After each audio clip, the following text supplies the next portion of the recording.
तर पनवेलमध्ये महायुती एकत्र लढणार आहे। भाजपा 71, शिंदेची शिवसेना 4 जागांवर लढणार आहे।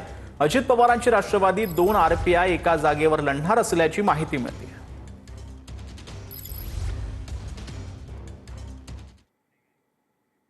तर कोल्हापूरमध्ये शिंदेच्या शिवसेनेमध्ये नाराजी नाट्य पाहायला मिळते। कोल्हापुरात ठाकरेंच्या शिवसेनेतून शिंदेसोबत गेलेल्या एकमेव नगरसेवकाचं तिकीट कापण्यात आलेलं आहे। माजी नगरसेवक राहुल चव्हाण आणि त्यांचे कार्यकर्ते नाराज झालेले आहेत। पक्षानं माझा केसानं गळा कापला, राहुल चव्हाण यांनी ही भावना व्यक्त केली। शिंदेंनी निष्ठावंत शिवसैनिकाला न्याय द्यावा, राहुल चव्हाण यांनी हे वक्तव्य केलं।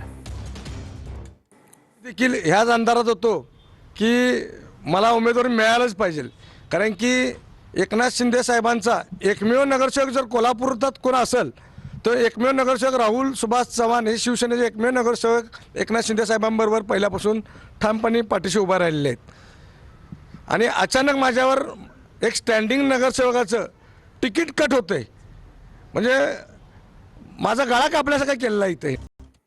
तर जळगावमध्ये चंद्रकांत सोनावणेंच्या दोन्ही मुलांचे उमेदवारी अर्ज दाखल करण्यात आले। आमदार चंद्रकांत सोनावणेंची कन्या अमृता सोनावणे आणि मुलगा गौरव सोनावणेंचा शिवसेनेकडून उमेदवारी अर्ज दाखल करण्यात आला। अमृता सोनावणेंचा प्रभाग क्रमांक 11 मधून, गौरव सोनावणेंचा प्रभाग क्रमांक 18 मधून उमेदवारी अर्ज दाखल झालेला आहे।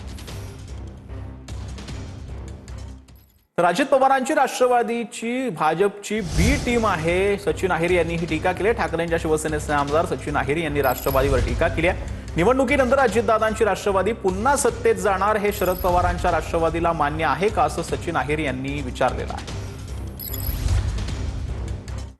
जनता पार्टीची बी टीम ऑपोजिशनची स्पेस घालवण्यासाठी ही राष्ट्रवादी काँग्रेस पार्टी आहे का, असा एक प्रश्न ज्यावेळी निर्माण होतो। त्यांना जर जागा कमी पडले तर हे त्यांच्याबरोबर जाऊन बसतील।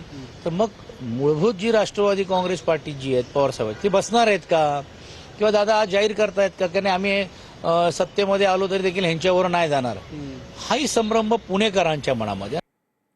तर नागपुरात प्रभाग क्रमांक 15 मध्ये भाजपाकडून धनश्री देशपांडेंना उमेदवारी देण्यात आली। कार्यकर्त्यांनी नाराजी व्यक्त केल्यानंतरही धनश्री देशपांडेंना उमेदवारी देण्यात आली।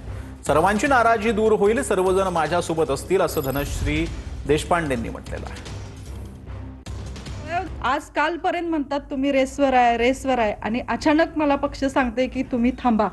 हा पक्षाने माझ्यावरती अन्याय केलेला आहे। एक वेळेस माझा नवरा